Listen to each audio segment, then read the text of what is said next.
Hi friends, എല്ലാവർക്കും ഞങ്ങളുടെ ചാനലിലേക്ക് സ്വാഗതം. ഇന്ന് ഞങ്ങൾ വന്നിരിക്കുന്നത് ഓഹരി വിപണിയുമായി ബന്ധപ്പെട്ട ഒരു വീഡിയോയുമായിട്ടാണ്. അതായത് ഒത്തിരി പേരുടെ പലരുടെയും സംശയമാണ് ഓഹരി വിപണിയിൽ നിന്ന് എങ്ങനെ സമ്പാദിക്കാം, നമുക്കൊക്കെ അങ്ങനെ ഓഹരി വിപണിയിൽ നിക്ഷേപിക്കാൻ സാധിക്കുമോ, നമ്മുടെ പൈസ പോകുമോ, നമുക്ക് എത്ര രൂപ ലാഭം കിട്ടും, അല്ലെങ്കിൽ എല്ലാ മാസം എത്ര രൂപ വെച്ച് കിട്ടും, അങ്ങനെയുള്ള ഒത്തിരി സംശയങ്ങൾ ആളുകളുടെ മനസ്സിൽ ഇതുമായി ബന്ധപ്പെട്ട് അറിവില്ലാത്തവർ അല്ലെങ്കിൽ അധികം ചെയ്യാത്തവർ, അധികം കേൾക്കാത്തവരുടെ മനസ്സിലുണ്ടാവും. പക്ഷേ ഇന്നത്തെ കാലഘട്ടത്തിൽ മുൻപായിരുന്നു എന്നുണ്ടെങ്കിൽ അതിന് ഒത്തിരി പ്രൊസീജിയറുകളും കാര്യങ്ങളും ഉണ്ടായിരുന്നു. അപ്പോൾ ഇന്നത്തെ കാലഘട്ടത്തിലാണെങ്കിൽ അത് വളരെയധികം ലളിതമായിക്കൊണ്ടിരിക്കുകയാണ്. ഓഹരി വിപണിയുമായി ബന്ധപ്പെട്ട നമ്മുടെ വിരൽത്തുമ്പിലാണ് ഇപ്പോൾ എല്ലാ കാര്യങ്ങളും നടന്നുകൊണ്ടിരിക്കുന്നത്. അപ്പോൾ അതുമായി ബന്ധപ്പെട്ട ഓഹരി വിപണിയെക്കുറിച്ചുള്ള അറിവും ക്ഷമയും നിങ്ങൾക്ക് സമ്പത്ത് നൽകും എന്നുള്ള ഒരു കാര്യത്തെ പറ്റിയിട്ട് പറയാൻ വേണ്ടിയിട്ടാണ് ഇന്നത്തെ വീഡിയോ നമ്മൾ ചെയ്യുന്നത്. അപ്പോൾ ഞങ്ങളുടെ ചാനൽ നിങ്ങൾ സബ്സ്ക്രൈബ് ചെയ്തിട്ടില്ല എന്നുണ്ടെങ്കിൽ നിർബന്ധമായിട്ടും സബ്സ്ക്രൈബ് ചെയ്യുക. കൂടെ കാണുന്ന ബെൽ ബട്ടനും കൂടി അമർത്തിയെങ്കിൽ ഞങ്ങളിടുന്ന പുതിയ വീഡിയോകൾ നിങ്ങൾക്ക് ലഭിക്കുകയുള്ളൂ. വീഡിയോ ഇഷ്ടപ്പെട്ടാൽ ലൈക്ക് ചെയ്യുക, വീഡിയോ ഇഷ്ടപ്പെട്ടില്ലെങ്കിൽ ഡിസ്ലൈക്ക് ചെയ്യുക. നിങ്ങളുടെ അഭിപ്രായങ്ങളും നിർദ്ദേശങ്ങളും കമൻറ്റുകളായി അറിയിക്കുക. അപ്പോൾ നിങ്ങളുടെ കൂട്ടുകാരിലേക്ക് വീഡിയോ എത്തിക്കുവാനായിട്ട് ഷെയർ ചെയ്യാനും മറക്കരുത്. അപ്പോൾ നമുക്ക് വീഡിയോയിലേക്ക് പോകാം. അപ്പോൾ ഇന്നത്തെ വീഡിയോയിൽ നമ്മുടെ ഉദ്ദേശിക്കുന്നതെന്ന് പറയുന്നത് ഓഹരി വിപണിയെക്കുറിച്ചുള്ള കുറച്ച് അറിവുകൾ നിങ്ങളിലേക്ക് നൽകുക എന്നാണ്. ഓഹരി വിപണിയെക്കുറിച്ചുള്ള അറിവും ക്ഷമയും നിങ്ങൾക്ക് സമ്പത്ത് നൽകുമെന്നാണ് നമ്മളുടെ ഇന്നത്തെ വിഷയം. ഓഹരി വിപണിയിൽ നിക്ഷേപം നടത്തേണ്ടത് നമ്മുടെ അറിവും ക്ഷമയുമാണ്. ഇത് രണ്ടും ശരിയായി നിക്ഷേപിച്ചാൽ വിപണി എത്ര ഇടിഞ്ഞാലും സമ്പത്ത് വളരുന്നതിനായി കാത്തിരിക്കാനാകും. ഓഹരി വിപണിയിൽ നിക്ഷേപം നടത്തുന്നതിന് മുൻപ് നന്നായി പഠിച്ച് കാര്യങ്ങൾ മനസ്സിലാക്കണം. അതുപോലെ ദീർഘകാല നിക്ഷേപങ്ങൾക്ക് മുൻതൂക്കം കൊടുക്കുന്നതാണ് നല്ലത്. ക്ഷമയോടെ കാത്തിരുന്നാൽ ഓഹരി വിപണി തീർച്ചയായും നല്ല ആദായവും നൽകും. തിരുത്തലുകൾ അവസരങ്ങളാക്കി മാറ്റണം. തിരുത്തലുകൾ ഓഹരി വിപണിയിൽ സാധാരണമാണ്. അതിനെ ഭയപ്പെടേണ്ട ആവശ്യമില്ലെന്നുമാണ് ഒരു അഭിപ്രായം ഉള്ളത്. നിങ്ങളിപ്പോൾ ഓഹരി വിപണിയിൽ നിക്ഷേപിക്കാൻ ആഗ്രഹിക്കുന്ന ഒരു വ്യക്തിയാണെങ്കിൽ ഞങ്ങളുടെ ഒരു അഭിപ്രായം എന്താണെന്ന് വെച്ച് കഴിഞ്ഞാൽ, നമ്മൾ ഒത്തിരി കാര്യങ്ങൾ ഇതുമായി ബന്ധപ്പെട്ട് പഠിച്ച് ചെയ്യുക എന്ന് പറഞ്ഞു കഴിഞ്ഞാൽ ഓഹരി വിപണിയെ സംബന്ധിച്ചിടത്തോളം കുറച്ച് കാര്യങ്ങൾ ടിപ്സുകളായിട്ട് മനസ്സിലാക്കിയെടുക്കാൻ മാത്രമേ നമുക്ക് സാധിക്കുകയുള്ളൂ. ബാക്കി എല്ലാതും നമ്മളുടെ എക്സ്പീരിയൻസ് വഴി അല്ലെങ്കിൽ നമ്മളുടെ ആ ഒരു ചെയ്തുകൊണ്ടുള്ള ആ ഒരു എക്സ്പീരിയൻസ് വഴി നമുക്ക് ലഭിക്കുന്നതാണ്. ഉദാഹരണമായിട്ട് പറയുകയാണെങ്കിൽ നമുക്ക് ടെലിഫോൺ വഴി ഡ്രൈവിംഗ് പഠിക്കുക അല്ലെങ്കിൽ അങ്ങനെയുള്ള കാര്യങ്ങളൊന്നും പോസിബിൾ ആയിട്ടുള്ള കാര്യമല്ല. നമുക്ക് ഡ്രൈവിംഗ് പഠിക്കണമെങ്കിൽ നമ്മൾ വണ്ടി പഠിച്ച് തന്നെ സ്റ്റഡിയായി തന്നെ നമുക്ക് പഠിക്കാൻ സാധിക്കുകയുള്ളൂ. അതുപോലെ തന്നെ ഓഹരി വിപണിയിൽ നമ്മൾ ഓഹരി വിപണിയിലേക്ക് ഇറങ്ങുമ്പോൾ ആദ്യമായിട്ട് നമ്മൾ മേടിക്കുന്ന ഷെയറുകൾ ആണ് പ്രധാനമായിട്ടും നമ്മൾ ഓർക്കേണ്ടത്. പ്രധാനമായിട്ടും നമ്മൾ അറിയേണ്ടതെന്ന് പറഞ്ഞാൽ ഒട്ടും റിസ്ക് ഇല്ലാത്ത എന്നാൽ റിട്ടേണും കുറവുള്ളതായിട്ടുള്ള പല ഷെയറുകളുമുണ്ട്. ഉദാഹരണം പറഞ്ഞു കഴിഞ്ഞാൽ പല ബാങ്കുകളുടെയും ഷെയർ, ഉദാഹരണം പറഞ്ഞു കഴിഞ്ഞാൽ ICICI ബാങ്കിൻ്റെ ഷെയർ, കനറ ബാങ്കിൻ്റെ ഷെയർ, ഇത്തരത്തിലുള്ള ബാങ്കിങ് മേഖലകളിലുള്ള ഷെയറുകൾ തുകകൾ കുറച്ച് കൂടുതലായിരിക്കാം. ചിലപ്പോൾ ഒരു ഷെയറിൻ്റെ വില 500 രൂപ, 1000 രൂപ, 2000 രൂപയ്ക്ക് ആയിരിക്കാം. എങ്കിൽ തന്നെയും തുടക്കക്കാർ എന്നുള്ള നിലയിൽ നിങ്ങൾക്ക് ഇത്തരത്തിലുള്ള ഷെയറുകൾ ചൂസ് ചെയ്യുന്നത് വഴി ഇതിൽ കറക്ഷനുകളൊക്കെ വളരെ കുറവായിരിക്കും. ഉദാഹരണം പറഞ്ഞാൽ നിങ്ങളൊരു 1000 രൂപയുടെ ഷെയറാണ് നിങ്ങൾ മേടിക്കുന്നതെന്നുണ്ടെങ്കിൽ ഒരു പക്ഷേ അത് കൂടുകയാണെങ്കിൽ അത് 1100 അല്ലെങ്കിൽ 1200 വരെ പോകും. ആ സ്ഥാനത്ത് കുറയുകയാണെങ്കിൽ ഒരു പക്ഷേ മാക്സിമം 900 രൂപയ്ക്ക് വരേക്ക് കുറയുള്ളൂ. അപ്പോൾ അത്തരത്തിലുള്ള കറക്ഷനുകളെ ഉണ്ടാവുള്ളൂ. അല്ലെങ്കിൽ കൂടുതലാണെങ്കിൽ വലിയൊരു റിട്ടേൺ ഒന്നും നമുക്ക് പ്രതീക്ഷിക്കാൻ പറ്റില്ല. അത്തരത്തിലുള്ള ഷെയറുകളാണ് നിങ്ങൾ തുടക്കകാലത്ത് മേടിക്കുന്നതുണ്ടെങ്കിൽ നിങ്ങൾക്ക് മാർക്കറ്റിനെ പറ്റി അറിയുവാനും അതോടൊപ്പം തന്നെ മറ്റുള്ള ഷെയറുകൾ നിങ്ങൾക്ക് ശ്രദ്ധിക്കുവാനും സാധിക്കും. ഇത്തരത്തിൽ ശ്രദ്ധിക്കുന്നതോടൊപ്പം തന്നെ അപ്പോൾ നിങ്ങൾ ഈ ഇത്തരത്തിലുള്ള ബാങ്കുകളുടെ ഷെയറുകൾ, അങ്ങനെയുള്ള ഷെയറുകളിൽ, അതായത് ടാറ്റയുടെ ഷെയറുകൾ, അങ്ങനെയുള്ള ഷെയറുകളിലൊക്കെ ഇൻവെസ്റ്റ് ചെയ്യുമ്പോൾ അതോടൊപ്പം തന്നെ നിങ്ങൾ മറ്റുള്ള ഉയർന്നു വരാൻ സാധ്യതയുള്ള ഇൻഫ്രാസ്ട്രക്ചർ, അങ്ങനെയുള്ള കുറച്ച് ഫീൽഡ്, ബാങ്കിങ്, ഇൻഷുറൻസ്, അതുപോലുള്ള മറ്റു പല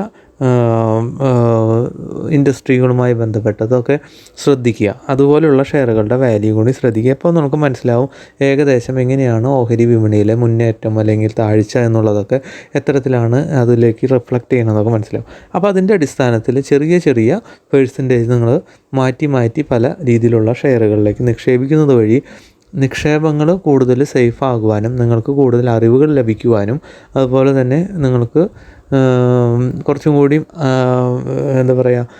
ഡീറ്റെയിൽഡ് ആയിട്ട് ഓരോ കമ്പനികളെ പറ്റി പഠിക്കുവാൻ, അതിൻ്റെ ഇനി വരാൻ പോകുന്ന കാലഘട്ടം എങ്ങനെയായിരിക്കും ആ കമ്പനി എന്നുള്ളത് മനസ്സിലാക്കുക, അതിനനുസരിച്ച് നിക്ഷേപിക്കുവാനും അതിൽ നിന്ന് ലാഭം ഉണ്ടാക്കുവാനും സാധിക്കും. മറ്റൊരാളുടെ ടിപ്സ് പൂർണ്ണമായും വിശ്വസിച്ചുകൊണ്ട് ഒരിക്കലും ഓഹരി വിപണിയിലേക്ക് ഇറങ്ങാൻ നോക്കരുത്. അത് നിങ്ങളൊരു അറിവ് മാത്രമായിട്ട് അല്ലെങ്കിൽ അയാളുടെ ഒരു അഭിപ്രായം മാത്രമായിട്ട് കണക്ക് കൂട്ടി നിങ്ങളുടെ സ്വയം കണ്ടെത്തലുകൾ വഴി നിക്ഷേപിക്കുവാനായിട്ട് ഒരുങ്ങുക. പിന്നെ ആദ്യമായിട്ട് നിക്ഷേപിക്കുന്നവരെ സംബന്ധിച്ചിടത്തോളം പറയാനുള്ളത്, നിങ്ങൾ ആദ്യമായിട്ടാണ് നിക്ഷേപിക്കുന്നതെന്നുണ്ടെങ്കിൽ നിങ്ങളുടെ സമ്പാദ്യത്തിൻ്റെ മുഴുവനോ അല്ലെങ്കിൽ 50% പോലും ഒരിക്കലും ഓഹരി വിപണിയിൽ നിക്ഷേപിക്കുവാനായിട്ട് നിങ്ങൾ തയ്യാറാകരുത് എന്നാണ് നിങ്ങൾക്ക് ഒരു അഡ്വൈസ് തരാനുള്ളത്. അതായത് നിങ്ങൾ ഉദാഹരണം പറയുകയാണെങ്കിൽ നിങ്ങളുടെ കയ്യിൽ 100 രൂപയുടെ സേവിങ്സ് ആണ് കയ്യിലുള്ളതെന്നുണ്ടെങ്കിൽ, 100 രൂപയാണ് നിങ്ങളുടെ ടോട്ടൽ സേവിങ്സ് നിങ്ങളുടെ കയ്യിലുള്ളത്. ഈ 100 രൂപയിൽ നമുക്ക് അഡ്വൈസ് ചെയ്യാൻ പറ്റുക, ഒരു തുടക്കക്കാരൻ എന്നുള്ള നിലയിൽ നമുക്ക് അഡ്വൈസ് ചെയ്യാൻ പറ്റുക 10 രൂപയാണ് നിങ്ങൾക്ക് ഇൻവെസ്റ്റ് ചെയ്യാനായിട്ട്, റിസ്ക് എടുക്കാനായിട്ട് നിങ്ങൾക്ക് തയ്യാറാകാവുന്ന എമൗണ്ട്. ആ 10 രൂപ ഇൻവെസ്റ്റ് ചെയ്ത് നിങ്ങളത് അറ്റ്ലീസ്റ്റ് ഒരു 15 രൂപയെങ്കിലും അല്ലെങ്കിൽ 20 രൂപയെങ്കിലും ആക്കുക വഴി നിങ്ങൾക്ക് മാർക്കറ്റിനെ പറ്റി നോളജ് ലഭിക്കുകയും അതിനനുസരിച്ച് നിങ്ങൾക്ക് മാർക്കറ്റിൽ, അതായത് ഷെയർ മാർക്കറ്റിൽ കോൺഫിഡൻസ് ലഭിക്കുകയും ചെയ്യും. അതിനനുസരിച്ച് നിങ്ങൾക്ക് ചെറിയൊരു പെർസെൻറ്റേജ് കൂട്ടി കൊണ്ടുവരാനും, എന്തു തന്നെയാണെങ്കിലും ഒരു കാരണവശാലും നിങ്ങളുടെ ടോട്ടൽ ഇൻവെസ്റ്റ്മെൻറ്റിൻ്റെ ഒരു 30% അല്ലെങ്കിൽ അങ്ങേറ്റം പോയാൽ 50% വരെയൊക്കെ, അല്ലെങ്കിൽ മാക്സിമം 30% വരെയൊക്കെയാണ് പൊതുവേ ഷെയർ മാർക്കറ്റിൽ ഇൻവെസ്റ്റ് ചെയ്യാനായിട്ട് ടോട്ടൽ നമ്മുടെ സേവിങ്സിൻ്റെ അല്ലെങ്കിൽ ഇൻവെസ്റ്റ്മെൻറ്റിൻ്റെ റെഫർ ചെയ്യുന്നത്. കാരണം ഇതിൽ ഫ്ലക്ച്വേഷൻസ് സാധാരണയാണ്. അതുകൊണ്ട് തന്നെ ഒരു പക്ഷേ ആവശ്യമുള്ള സമയത്താണ് ഫ്ലക്ച്വേഷൻ വരുന്നതെന്നുണ്ടെങ്കിൽ നമ്മൾ വിചാരിച്ച പോലെ ഒരു റിട്ടേൺ ചിലപ്പോൾ ലഭിക്കണമെന്നില്ല, എന്നാൽ തിരിച്ചും സംഭവിക്കാനും സാധ്യതയുണ്ട്. നമ്മൾ വിചാരിക്കുന്നതിനേക്കാളും കൂടുതൽ റിട്ടേൺ ലഭിക്കുവാനും സാധ്യതയുണ്ട്. അപ്പോൾ അതുകൊണ്ട് തന്നെ എപ്പോഴും നമ്മൾ കുറച്ചും കൂടി ഫോർകാസ്റ്റ് ചെയ്തുകൊണ്ട് ചെയ്യുകയാണെങ്കിൽ, അതുപോലെ തന്നെ നമ്മുടെ കയ്യിലൊരു ഫണ്ടുണ്ട്. ഒരു ഉദാഹരണം പറയുകയാണെങ്കിൽ നമ്മുടെ കയ്യിൽ 1 ലക്ഷം രൂപയുണ്ട്. നമുക്ക് ആ 1 ലക്ഷം രൂപ അടുത്ത മാസമേ ആവശ്യമുള്ളൂ, ഈ ഒരു മാസം വെറുതെ ഇരിക്കുകയാണ് എന്ന് വിചാരിച്ച് അത്തരത്തിലുള്ള ഫണ്ടുകളൊന്നും ആരും ഒരിക്കലും ഷെയർ മാർക്കറ്റുകൾ അല്ലെങ്കിൽ ക്രിപ്റ്റോ കറൻസി മാർക്കറ്റുകളിലൊന്നും നിക്ഷേപിക്കരുത്. നമുക്ക് ആർക്കും ഒരു 100% സെക്യൂരിറ്റി പറയാൻ പറ്റില്ല. ആ ഒരു ഫണ്ട് അടുത്ത മാസം അതിലും കൂടുമെന്നോ അത്ര തന്നെ തിരിച്ച് ലഭിക്കുമെന്നോ ഒന്നും നമുക്ക് ഒരിക്കലും പ്രഡിക്റ്റ് ചെയ്യാൻ പറ്റാത്ത കാര്യമാണ്. അപ്പോൾ അതുകൊണ്ട് തന്നെ എമർജൻസി ആവശ്യങ്ങൾക്ക് വെച്ചിരിക്കുന്നത് അല്ലെങ്കിൽ ഷോർട്ട് ടൈം പീരീഡിലേക്ക് വേണ്ടി കരുതി വെച്ചിരിക്കുന്ന തുകകൾ, അങ്ങനെയുള്ള തുകകളൊന്നും, മക്കളുടെ കല്യാണത്തിന് വേണ്ടി വെച്ചിരിക്കുന്ന തുകകൾ, അങ്ങനെയുള്ള തുകകളൊന്നും ഇത്തരത്തിലുള്ള നിക്ഷേപങ്ങളിലേക്ക് നിക്ഷേപിക്കാത്തതായിരിക്കും ഏറ്റവും ഉചിതം. എന്നാൽ നിങ്ങളുടെ കയ്യിൽ കുറച്ച് ഫണ്ടുണ്ട്, ആ ഫണ്ട് ബാങ്കിൽ നിങ്ങൾ ഫിക്സഡ് ഡെപ്പോസിറ്റേക്കാണ്, അതിൻ്റെ ഒരു 10%, 20%, 30% നിങ്ങൾ ഇത്തരത്തിലുള്ള നിക്ഷേപിക്കുന്നതിൽ തെറ്റില്ല എന്നാണ് നമുക്ക് പറയാനുള്ളത്.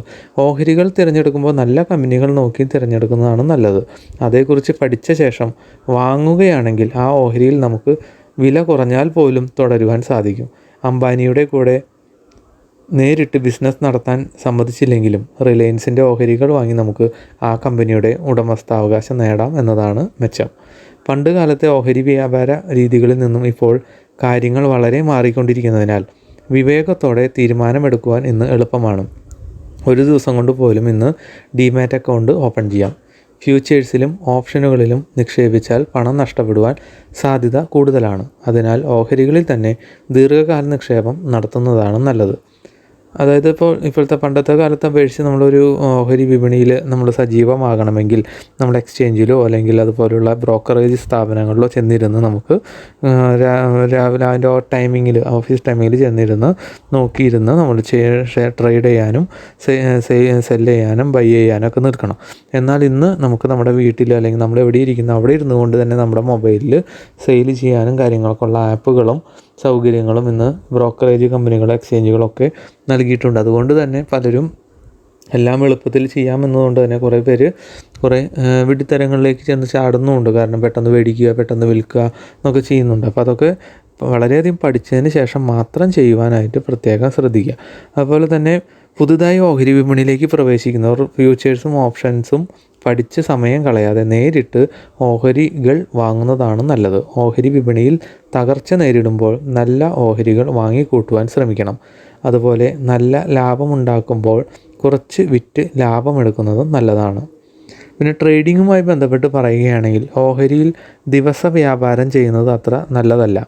കുറച്ച് മണിക്കൂറുകൾ കൊണ്ട് തന്നെ വിൽക്കേണ്ടി വരുന്നതിനാൽ നഷ്ടസാധ്യത കൂടുതലാണ്. നിക്ഷേപമാണെങ്കിൽ സമയം എന്നൊരു ഘടകത്തെ പേടിക്കേണ്ട.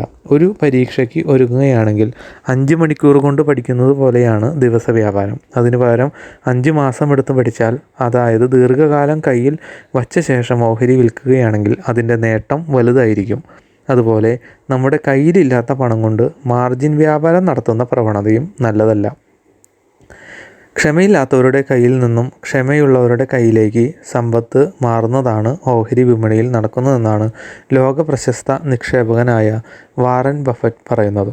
നേരത്തെ നിക്ഷേപിച്ചു തുടങ്ങുവാൻ അവസരം ലഭിച്ചാൽ അതായിരിക്കും കോമ്പൗണ്ടിങ് ആദായം കൂടുതൽ വളർത്തുക.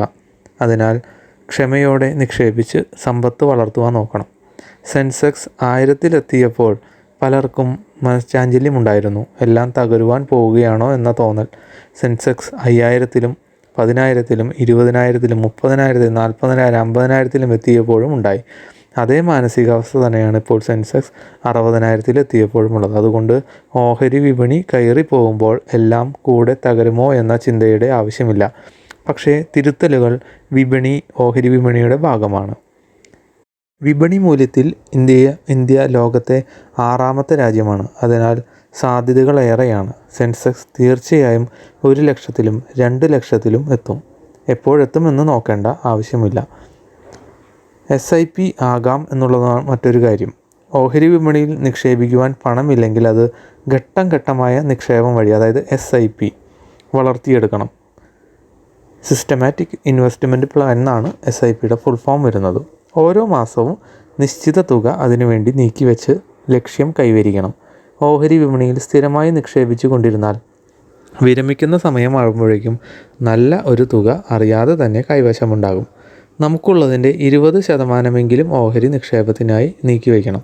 മറ്റൊരു കാര്യം പറയുകയാണെങ്കിൽ, പലരും നിങ്ങൾക്ക് ഏറ്റവും സേഫായിട്ടുള്ളൊരു സൈഡ് എന്ന് പറയുന്നത്, പലരും ഫിക്സഡ് ഡെപ്പോസിറ്റ് ഇടുന്ന ആളുകളാണ്. നിങ്ങൾ ഫിക്സഡ് ഡെപ്പോസിറ്റ് ഇടുമ്പോൾ ആ ഫിക്സഡ് ഡെപ്പോസിറ്റിൻ്റെ ഇൻട്രസ്റ്റ് മറ്റൊരു അക്കൗണ്ടിലേക്ക് ട്രാൻസ്ഫർ ചെയ്യുന്ന രീതിയിലേക്ക് ആക്കി കഴിഞ്ഞാൽ ആ ഇൻട്രസ്റ്റ് നിങ്ങൾക്ക് ഓഹരി വിപണിയിൽ നിക്ഷേപിക്കാം. അപ്പോൾ നിങ്ങൾക്ക് കിട്ടുന്നതെല്ലാം ബോണസ് എന്ന് പറഞ്ഞ രീതിയിൽ, അപ്പോൾ നിങ്ങളുടെ മുതൽ ഒരിക്കലും നഷ്ടപ്പെടുന്നുമില്ല. നിങ്ങൾക്ക് കിട്ടുന്ന ഇൻട്രസ്റ്റിൽ നിന്ന് വലിയൊരു റിട്ടേൺ നമുക്ക് അതുവഴിയായിട്ട് സേവ് ചെയ്യാനും സാധിക്കും. അത്തരത്തിലുള്ളതൊക്കെ നല്ല ഐഡിയകളാണ്. പിന്നെ കുട്ടികളെ പഠിപ്പിക്കുവാനായിട്ട് നമ്മൾ പ്രത്യേകം ശ്രദ്ധിക്കണം. കുട്ടികളെ 18 വയസ്സാകുമ്പോൾ തന്നെ ഓഹരി നിക്ഷേപം നടത്തുവാൻ പരിശീലിപ്പിക്കണം. ഓഹരി വ്യാപാരമല്ല, നിക്ഷേപമാണ് നല്ലതെന്ന ധാരണ അവർക്കുണ്ടാകണം. ഓഹരി വ്യാപാരം പഠിക്കുവാനായി പണം മുടക്കാതെ തന്നെ സാങ്കല്പിക വ്യാപാരം, അതായത് വെർച്വൽ സ്റ്റോക്ക് ട്രേഡിംഗ് നടത്താനുള്ള സോഫ്റ്റ്വെയർ ലഭ്യമാണിന്ന്. അത് കണ്ട് പഠിച്ച ശേഷം പണം ഉപയോഗിച്ചുള്ള വ്യാപാരവും നിക്ഷേപവും തുടങ്ങാം. 18 വയസ്സിന് താഴെയുള്ള കുട്ടികൾക്കായി നമ്മുടെ അക്കൗണ്ടിൻ്റെ കൂടെ തന്നെ ഒരു അക്കൗണ്ട് തുടങ്ങുന്നത് നല്ലതാണ്. പിന്നെ IPOകളിലെ നിക്ഷേപം നല്ലതാണോ എന്ന് പലരും ചോദിക്കാറുണ്ട്. പലരും IPOകൾ നല്ലതാണെന്ന് പറഞ്ഞാലും പഠിച്ചു മാത്രം തീരുമാനമെടുക്കുക. അങ്ങനെയാണെങ്കിൽ പല അബദ്ധങ്ങളും ഒഴിവാക്കാം. ഒരു ഓഹരി വില ഒരു വേള കുറഞ്ഞിരുന്നാലും മറ്റ് ഓഹരികളിൽ നിന്നുള്ള ലാഭം ലഭിക്കും. പല ഓഹരികളിൽ പണം നിക്ഷേപിച്ചാൽ അത്തരമൊരു ഗുണമുണ്ട്. നിക്ഷേപത്തിന് ഒരു സ്റ്റോപ്പ് ലോസ് രീതി അവലംബിക്കുന്നത് നല്ലതല്ല. എന്നാൽ ഓഹരി വ്യാപാരത്തിൽ സ്റ്റോപ്പ് ലോസ് രീതി അവലംബിക്കാം. അടിസ്ഥാനപരമായി നല്ല കമ്പനികളിൽ ടെക്നിക്കൽ വിശകലനം നടത്തി ഓഹരി വാങ്ങുന്നതിൽ തെറ്റില്ല. എന്നാൽ അടിസ്ഥാന മികവില്ലാത്ത കമ്പനികളിൽ ടെക്നിക്കൽ വിശകലനം മാത്രം നടത്തി ഓഹരികൾ വാങ്ങരുത്.